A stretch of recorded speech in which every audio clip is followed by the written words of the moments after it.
Hello student, हम लोग class 10th का थर्ड चैप्टर दो चर वाले रैखिक समीकरण युग्म स्टडी कर रहे थे। ठीक है, इसमें हम लोग प्रश्नावली 3.1 के क्वेश्चन नंबर 1, क्वेश्चन नंबर 2 को सॉल्व कर लिए थे। क्वेश्चन नंबर 3 को इस वीडियो में हम लोग सॉल्व करेंगे। क्वेश्चन नंबर 3 लिखा है अनुपातों A1/A2, B1/B2 और C1/C2 की तुलना कर ज्ञात कीजिए कि निम्न रैखिक समीकरणों के युग्म संगत हैं अथवा नहीं। मतलब आपको जो रैखिक समीकरण दिए हैं इसमें आपको बताना है कि इनमें कौन सा संगत है और कौन सा संगत नहीं है। ठीक है, ये हमें बताना है। इसके पहले मैंने बेसिक कंसेप्ट बता दिया था कि कब रेखा संगत होते हैं, कब रेखा संगत नहीं होते हैं। फिर से उसको शॉर्ट में यहाँ पे नोट कर देते हैं ताकि क्वेश्चन जब हम बनाएं तो ईजी लगे। ठीक है, और ये अनुपात आपको एकदम क्रिस्टल क्लियर होना चाहिए माइंड में। अगर ये अनुपात अगर क्लियर है तो फिर कोई प्रॉब्लम नहीं होगी, कोई भी क्वेश्चन रैखिक समीकरण से आएगा। ठीक है, तो सबसे पहला कंडीशन क्या था? फर्स्ट कंडीशन था कि A1/A2 इक्वल नहीं है किसके? B1/B2 के। ठीक है, A1/A2 not equal to B1/B2। इसका मतलब क्या था? अगर कभी भी ऐसा होता था कि A1/A2 और B1/B2 इक्वल नहीं है, इसका मतलब रेखा एक दूसरे को प्रतिच्छेद करती थी। क्या करती थी? प्रतिच्छेद करती हैं। ठीक है, इसका मतलब इसका ग्राफ कुछ इस तरीके से है। रेखा एक दूसरे को क्या कर रही है? एक बिंदु पे प्रतिच्छेद कर रही हैं। अगर प्रतिच्छेद कर रही हैं तो कितने हल मिलेंगे? अगर कोई भी रेखा एक दूसरे को प्रतिच्छेद करेंगी तो केवल एक हल। ठीक है, केवल एक हल, उसके केवल एक हल मिलेंगे। अगर ऐसा कंडीशन आता था तो इसको हम लोग क्या बोलते थे? रेखा कैसी है? संगत है। ठीक है, कैसी है? संगत है। ऐसे रेखा को हम संगत कहते थे। मतलब अगर एक सलूशन मिलेगा तो भी वो रेखा कैसी कहलाएगी? संगत कहलाएगी। ठीक है, फिर नेक्स्ट सेकेंड कंडीशन क्या था? सेकेंड कंडीशन था कि A1/A2 इक्वल है B1/B2 इक्वल है C1/C2 के। जब तीनों रेखाओं का अनुपात आपस में बराबर रहता था तब हम कहते थे कि ये रेखा समपाती रेखा है। ये रेखा कैसी रेखा है? समपाती रेखा। समपाती रेखा। अगर रेखा समपाती है तो इसके कितने हल मिलेंगे? इसके अनेक हल मिलेंगे। अपरिमित रूप से अनेक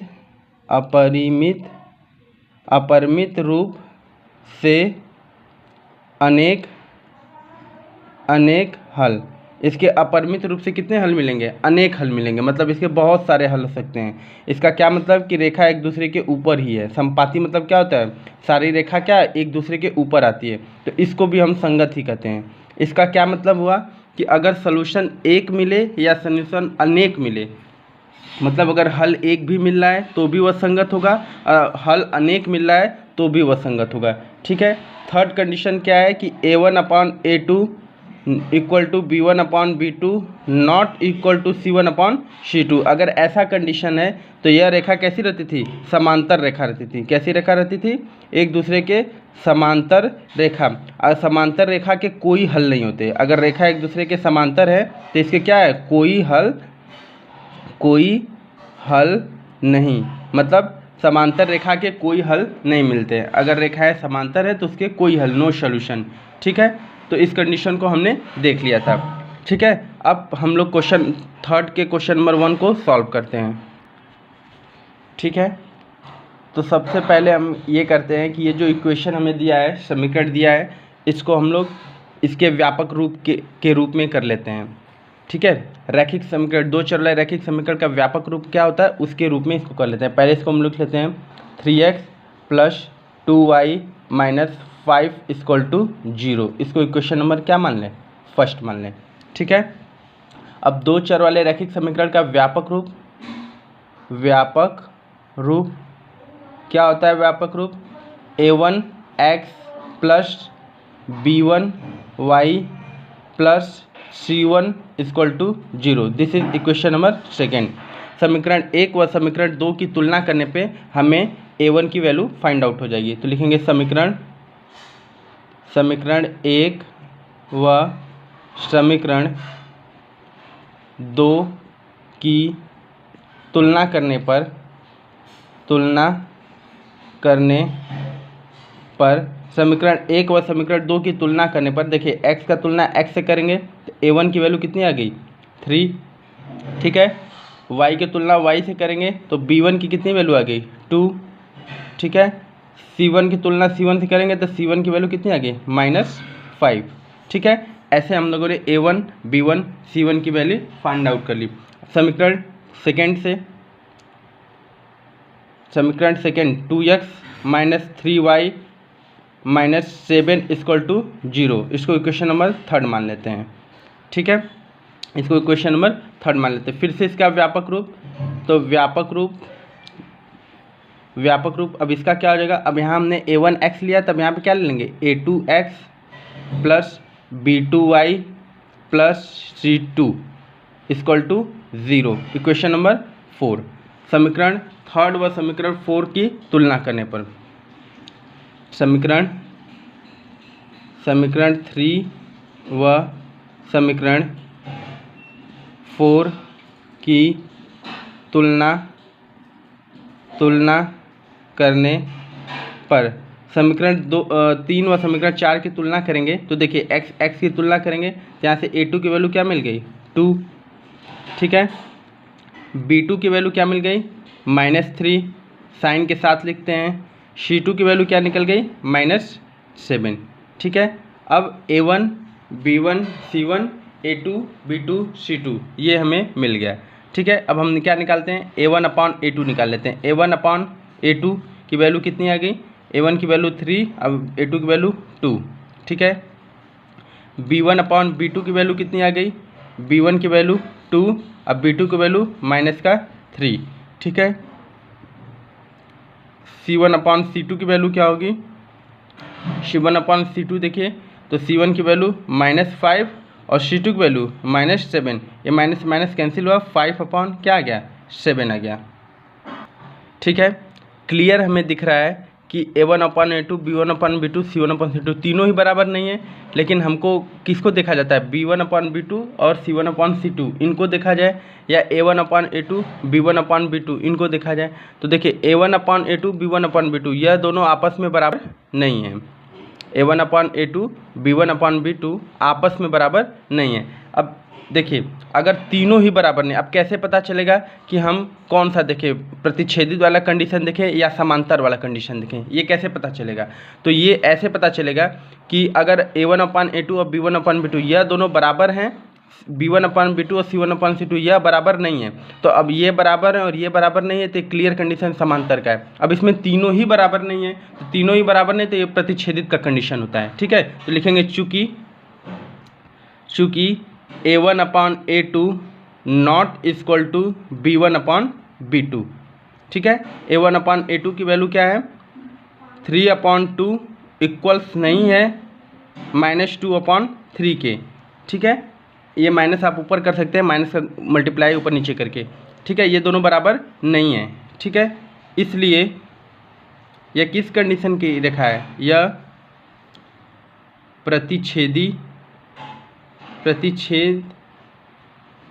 करती है। यह रेखा एक दूसरे को क्या करती है, प्रतिच्छेद करती है। अब रेखा एक दूसरे को प्रतिच्छेद करेगी तो इसके कितने हल मिलेंगे, केवल एक हल। कितने हल मिलेंगे, केवल एक हल। अगर रेखा एक दूसरे को प्रतिच्छेद कर रही है तो इसके कितने हल मिलेंगे, केवल एक हल, ठीक है। केवल एक हल होगा। अब एक हल होगा चाहे अनेक हल होगा, यह दोनों कंडीशन किस में आते हैं, संगत वाले में, संगत। तो यह रेखा कैसी है, संगत है, ये संगत वाले कंडीशन में आएंगे, ठीक है। इस तरीके से हम लोग क्वेश्चन नंबर 3 के फर्स्ट पार्ट को सॉल्व कर लिए। सेकेंड पार्ट को देखते हैं, ठीक है। सेकेंड पार्ट क्या है, सेकेंड पार्ट दिया है 2x - 3y = 8, 4x - 6y = 9, ठीक है। सेकेंड पार्ट क्वेश्चन में हमें दिया है 2x - 3y = 8, ठीक है। और सेकेंड दिया है 4x - 6y = 9। ठीक है, तो फिर से 2x, पहले इसको व्यापक रूप में चेंज करें, 2x माइनस 3y, 8 को इधर लाएंगे तो -8 हो जाएगा, इक्वल टू 0। ये this is equation number first. ठीक है, अब इसका व्यापक रूप लिखते हैं। तो रैखिक समीकरण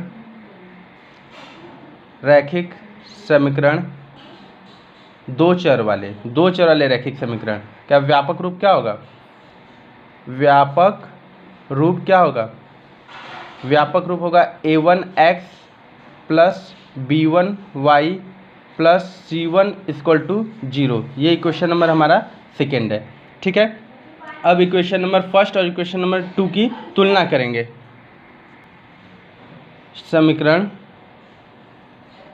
1 व समीकरण 2 की तुलना करने पर समीकरण 1 व समीकरण 2 की तुलना करेंगे। ठीक है, तो तुलना करने पे हमें a1 की वैल्यू मिल जाएगी। देखिए x की x की तुलना करेंगे तो a1 की वैल्यू कितनी आ गई? 2।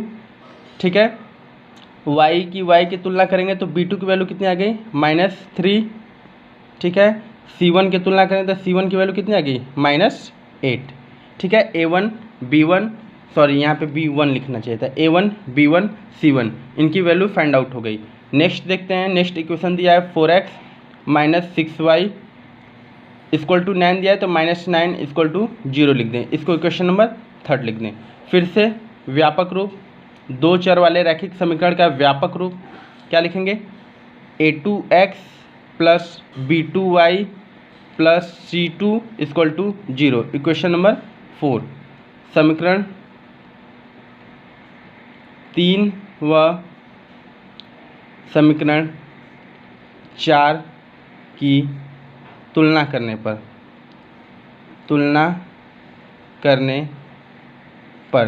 समीकरण 3 व समीकरण 4 की तुलना करेंगे। ठीक है, तो समीकरण 3 व समीकरण 4 की तुलना करेंगे तो a2 की वैल्यू कितनी आ गई? 4। ठीक है, a2 की वैल्यू 4 हो गई। b2 की वैल्यू कितनी हो गई? -6। c2 की वैल्यू कितनी हो गई? -9। तो a1 b1 c1 a2 b2 c2 find हो गया। तो अब हम क्या करेंगे? अब लिखेंगे a1 अपॉन a2 की वैल्यू निकालिए, तो 2/4 कैंसिल आउट करने पर कितना आएगा? 1/2 आएगा। ठीक है, फिर b1 अपॉन b2 की वैल्यू, तो b1 की वैल्यू कितनी है? -3 अपॉन -6, माइनस माइनस कैंसिल, ये कैंसिल होगा, 1/2 आ जाएगा। ठीक है, मतलब a1 upon a2 b1 upon b2 यह दोनों बराबर आ गए। ठीक, अब निकालते हैं c1 अपॉन c2, तो c1 अपॉन c2, c1 की वैल्यू -8, c2 की वैल्यू -9, माइनस माइनस कैंसिल हो जाएगा, 8/9। यहाँ पे हमें क्लियरली दिख रहा है कि a1 अपॉन a2 इक्वल है b1 अपॉन b2 के, लेकिन c1 अपॉन c2 इक्वल नहीं है। ये कौन सा कंडीशन होता है? लिखेंगे चूँकि a1 अपॉन a2 इक्वल है b1 upon b2 not equal है c1 अपॉन c2 के। तो ये कौन सी कंडीशन है? ये हमारे समांतर रेखा की कंडीशन है। तो a1 अपॉन a2 की वैल्यू 1/2 इक्वल है 1/2 नॉट इक्वल है 8/9। तो ये कौन सी कंडीशन है? किस रेखा की? समांतर रेखा की कंडीशन। तो लिखेंगे अतः समांतर रेखा होगी,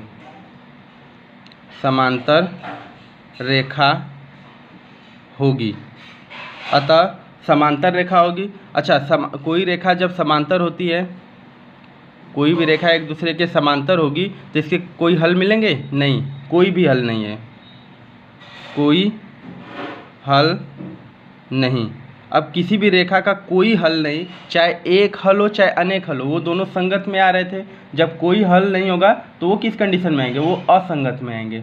ठीक है, जब किसी भी रेखा का कोई भी सलूशन नहीं मिलेगा तो वो किस कंडीशन में आएंगे? असंगत वाले। तो ये कौन सा रेखा हो जाएगा? असंगत।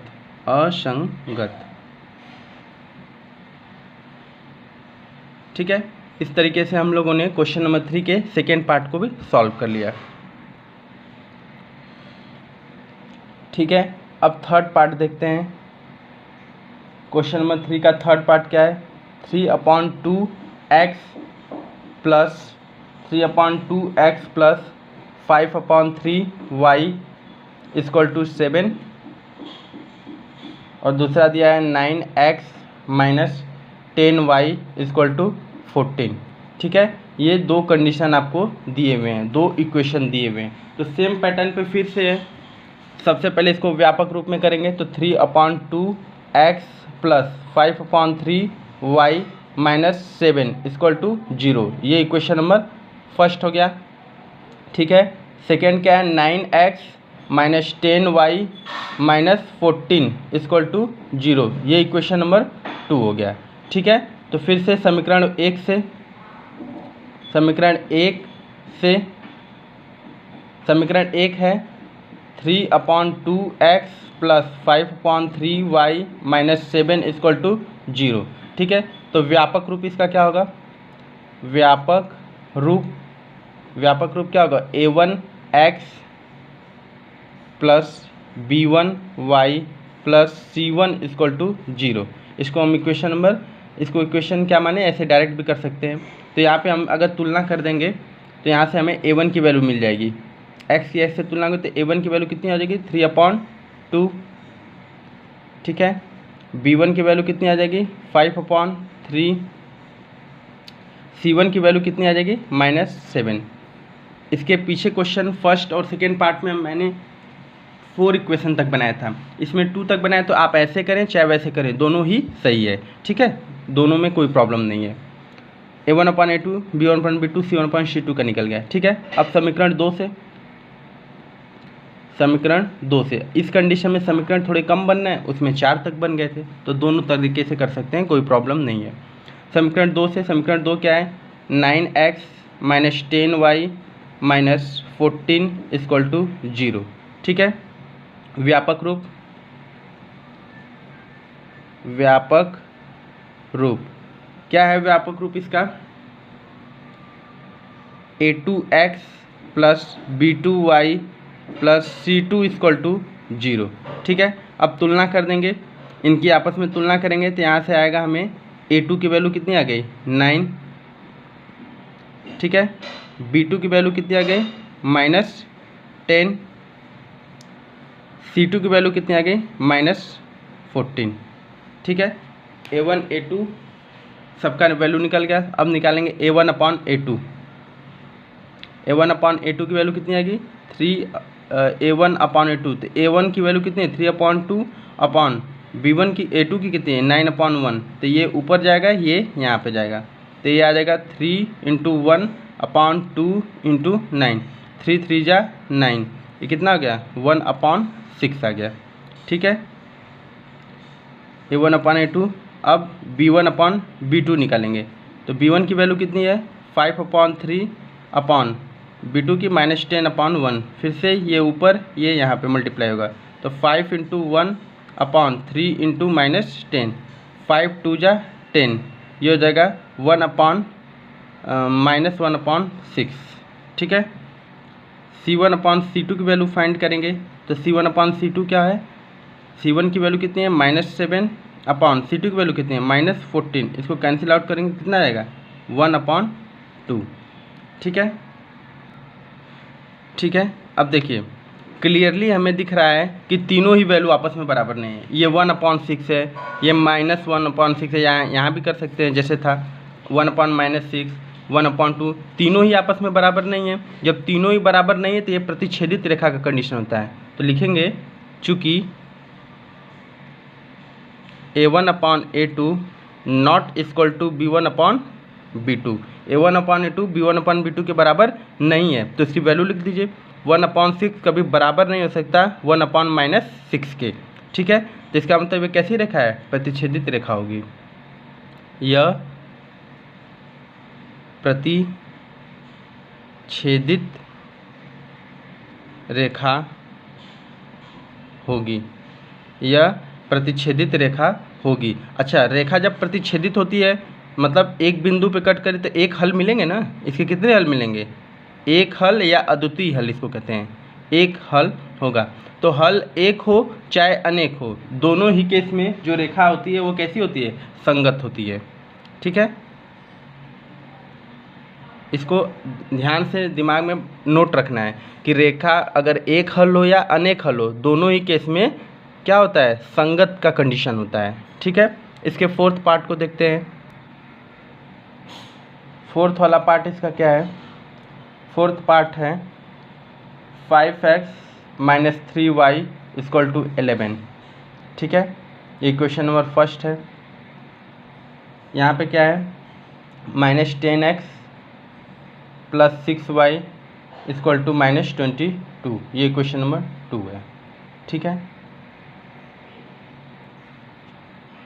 अब देखिए फिर से समीकरण 1 से, समीकरण 1 से सबसे पहले जो समीकरण 1 है उसको नोट कर लेते हैं, 5x minus 3y equal to 11।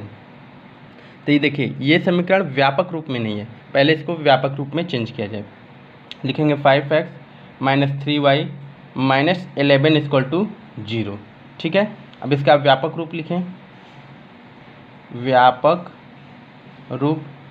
तो व्यापक रूप क्या होगा, a1x plus b1y plus c1 equal to 0।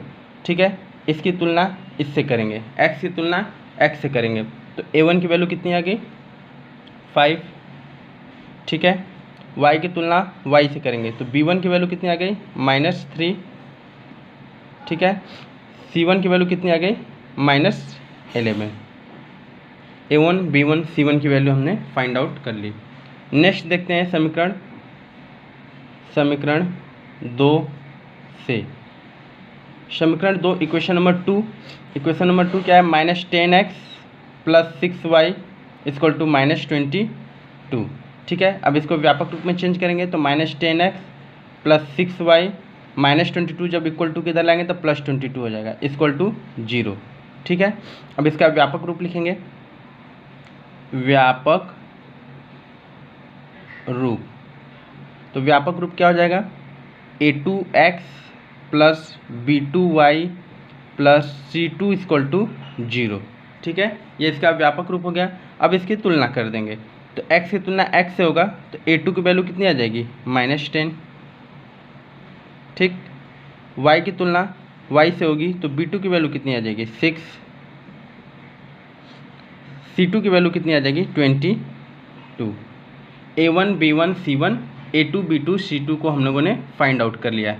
ठीक है, अब निकालेंगे a1 upon a2, a1 upon a2। तो a1 की वैल्यू 5 अपॉन a2 की वैल्यू -10, तो ये हो जाएगा 1 अपॉन -2। ठीक है, सेकेंड देखते हैं, b1 अपॉन b2 की वैल्यू चेक करें तो b1 की वैल्यू कितनी है -3, इसकी 6, इसको कैंसिल आउट करेंगे तो -1 अपॉन 2 आ जाएगा। ठीक है, फिर से c1 अपॉन c2 की वैल्यू चेक करते हैं तो c1 की वैल्यू कितनी है -11 और c2 की वैल्यू कितनी है 22, इसको कैंसिल आउट करेंगे तो ये आ जाएगा -1 अपॉन 2। ठीक है, ठीक है, अब देखिए यहाँ पे हम वैल्यू एक बार फिर से लिख लेते हैं, a1 अपॉन a2 की वैल्यू 1 अपॉन -2 लिखा है। ठीक है, b1 अपॉन b2 की वैल्यू क्या लिखा है माइनस ऊपर 1 ऐसे 2 लिखा है, c1 अपॉन c2 की वैल्यू -1 अपॉन 2 लिखा है। तो यह तीनों ही आपस में क्या है बराबर हैं। ठीक है, ये तीनों ही कंडीशन आपस में क्या है बराबर हैं। अगर बराबर हैं तो कैसी रेखा होती है, a1 upon a2 b1 upon b2 c1 upon c2 जब बराबर होती थी तो वह रेखा संपाती थी, संपाती रेखा के अनेक हल मिलते थे। तो अब कुछ लोग को डाउट आएगा कि b1 अपॉन b2 तो ये -1 अपॉन 2 है, ये -1, ये दोनों तो बराबर हैं, लेकिन ये 1 अपॉन -2 है तो यह भी बराबर है। कैसे, देखिए जब भी नीचे हर नेगेटिव होता है तो कोई भी परमेय संख्या में, ये p/q के रूप में है, कोई भी परमेय संख्या में जो हर है इसको क्या बोलते हैं अंश, इसको हर, इसको न्यूमरेटर, इसको डिनोमिनेटर। जो हर है डिनोमिनेटर है वो कभी ऋणात्मक नहीं होना चाहिए, ऑलवेज पॉजिटिव धनात्मक होना चाहिए। तो इसको धनात्मक कैसे बनाया जा सकता है, जब माइनस का गुणा ऊपर, अब माइनस का गुणा ही नीचे करें तो माइनस का गुणा करेंगे तो कैंसिल आउट हो जाएगा। जब माइनस का गुणा करेंगे 1 ना भी करें, सीधे माइनस का गुणा कर दें ऊपर तो ये माइनस माइनस ये क्या हो जाएगा a1 अपॉन a2 की वैल्यू क्या हो जाएगी -1 अपॉन माइनस माइनस प्लस, देखिए b1 अपॉन b2 की वैल्यू -1 अपॉन 2 है ही, C1/C2 की वैल्यू भी क्या है -1/2। तो परमेय संख्या का जो स्टैंडर्ड रूप होता है उसमें हर कभी निगेटिव नहीं होता, हर हमेशा कैसा होता है, पॉजिटिव होता है, हर ऑलवेज पॉजिटिव, ऑलवेज पॉजिटिव, हर कैसा होता है, हमेशा धनात्मक होता है, कभी भी ऋणात्मक नहीं होता है। इसका क्या मतलब है कि A1/A2 इक्वल है B1/B2 इक्वल है C1/C2 के। A1/A2 की वैल्यू -1/2 इक्वल है -1/2 इक्वल है -1/2। जब ऐसी कंडीशन आती थी तो यह रेखा कैसा होता है, यह रेखा समपाती रेखा है। समपाती रेखा का मतलब क्या था, एक ही रेखा पे बहुत सारे रेखा आ जाते थे, उसको हम समपाती रेखा कहते थे। जब यह रेखा समपाती थी तो इसके कितने हल मिलते थे, अनेक हल, जिसको इंग्लिश में कहते हैं मेनी सॉल्यूशन। जब अनेक हल मिलते थे या एक हल मिलते थे, दोनों ही कंडीशन किसके थे, संगत के। तो ये किसके कंडीशन है, संगत के। इस तरीके से हम लोगों ने 4th पार्ट को भी सॉल्व किया। ठीक है, लास्ट पार्ट क्वेश्चन नंबर 3 का लास्ट पार्ट 5th पार्ट को देख लेते हैं। ठीक है, 5th पार्ट को देख लेते हैं, क्वेश्चन नंबर 3 के 5th पार्ट को। 5th पार्ट क्या है, 4/3x + 2y = 8। ये क्वेश्चन नंबर फर्स्ट है। ठीक है, सेकेंड क्या है कि 2x + 3y = 12। ये क्वेश्चन नंबर 2 है। ठीक है, अब इसको हम लोग सॉल्व कर लेते हैं। तो देखिए, पहले इसको स्टैंडर्ड फॉर्म में चेंज करेंगे, तो समीकरण 1 से इक्वेशन नंबर फर्स्ट से इसको स्टैंडर्ड फॉर्म में चेंज करेंगे तो क्या आ जाएगा, 4/3x। पहले इक्वेशन को लिख लीजिए। ठीक है, इसको स्टैंडर्ड फॉर्म में चेंज करेंगे तो क्या लिखेंगे, 4/3x + 2y - 8 = 0। ठीक है, हमने इक्वेशन नंबर फर्स्ट को ऐसे लिख लिया। फिर इसका व्यापक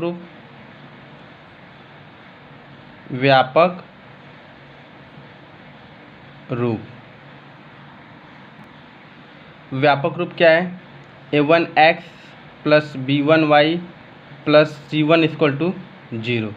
अब इसकी तुलना कर दें, इनकी तुलना कर दें।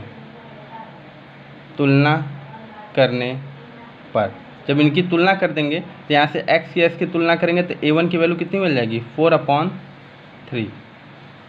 ठीक है, y की तुलना करेंगे तो B1 की वैल्यू कितनी मिल जाएगी, 2। C1 की वैल्यू कितनी मिल जाएगी, -8। A1 B1 C1 की वैल्यू फाउंड आउट हो गई। ठीक है, अब समीकरण 2 से समीकरण 2 क्या है, 2x + 3y = 12। ठीक है, तो 2x + 3y - 12 = 0। ठीक है, पहले हमने इसको इसके व्यापक रूप में चेंज कर लिया। ठीक है, अब इसका व्यापक रूप लिखते हैं। व्यापक रूप क्या है, A2x + B2y + C2 = 0। ठीक है, यहाँ x की तुलना x से करेंगे तो A2 की वैल्यू कितनी आ जाएगी, x। y की तुलना y से करेंगे तो B2 की वैल्यू कितनी आ जाएगी, 3। C2 की वैल्यू कितनी आ जाएगी, -12। ठीक है, A1 B1 C1 A2 B2 C2 की वैल्यू निकल गई। अब क्या निकालते हैं, A1/A2 4/3 यहाँ A2 की वैल्यू क्या लिख दिया मैंने, यहाँ पे A2 की वैल्यू कितनी होगी, 2 होगी। ठीक है, तो 2/1, किसी भी संख्या के नीचे 1 हो सकता है, तो ये ऊपर जाता है, ये नीचे, तो आ जाएगा 4 × 2/3 × 1, 4 2 = 8/3। A1/A2 की वैल्यू निकल गई। फिर B1/B2 की वैल्यू निकालते हैं। ठीक है, फिर से यहाँ पे एक बार चेक कर लेते हैं, वैल्यू कहीं गलत नहीं लगी। A1/A2 तो 4/3/2/1, ये ऊपर ये नीचे, सॉरी यहाँ पे उल्टा लिखा गया, यहाँ 1 जाएगा, यहाँ पे कितना जाएगा, 2 जाएगा। तो ये 2 जा 4 कैंसिल आउट होगा, तो 2 अपॉन क्या आ जाएगा 3। सारे तो इक्वल आ रहे हैं, जब सभी इक्वल हैं ये तो समांतर का कंडीशन हो गया, सॉरी समपाती का कंडीशन हो गया। तो लिखेंगे चूँकि A1 अपॉन A2 इक्वल है B1 अपॉन B2 इक्वल है C1 अपॉन C2, सबकी वैल्यू कितनी है 2/3 2/3 2/3। इसका मतलब यह कंडीशन कैसा है, यह समपाती रेखा है, समपाती रेखा है। जब समपाती रेखा है तो इसके कितने हल हैं, अनेक हल, अनेक हल, जिसको इंग्लिश में कहते हैं मेनी सॉल्यूशन, मेनी सॉल्यूशन। ठीक है, जब मेनी सॉल्यूशन है तो सॉल्यूशन एक हो चाहे अनेक हो, दोनों ही केस संगत में आते हैं। ठीक है, तो ये भी किसका कंडीशन है, संगत का कंडीशन है। ठीक है, इस तरीके से हम लोगों ने प्रश्नावली 3.1 के क्वेश्चन नंबर 3 के 1 2 3 4 5 पाँचों पार्ट को सॉल्व कर लिया। ठीक है, अब नेक्स्ट वीडियो में हम लोग प्रश्नावली के आगे के क्वेश्चन को सॉल्व करेंगे, क्वेश्चन नंबर 4 को। ठीक है, तब तक आप इसको अच्छे से नोट कर लीजिएगा, जिस कंसेप्ट से बताएं इसी कंसेप्ट से नोट कर लीजिएगा, सबसे ईजी सबसे बेस्ट कंसेप्ट है। ठीक है, थैंक यू सो मच।